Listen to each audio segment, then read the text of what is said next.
মীর আলী চোখে দেখে না। আগে আবছা আবছা দেখত, দুপুরে রোদের দিকে তাকালে হলুদ কিছু ভাসত চোখে। গত ২ বছর ধরে তাও ভাসছে না, চারিদিকে সীমাহীন অন্ধকার। তার বয়স প্রায় ৭০। এই বয়সে চোখ কান নষ্ট হতে শুরু করে, পৃথিবী শব্দ ও বর্ণহীন হতে থাকে। কিন্তু তখন তার কান এখনো ভালো, বেশ ভালো।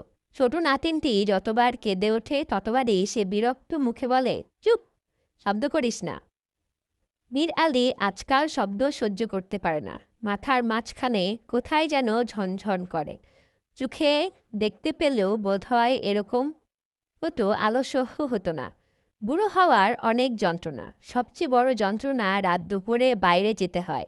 একা একা যাওয়ার উপায় নেই।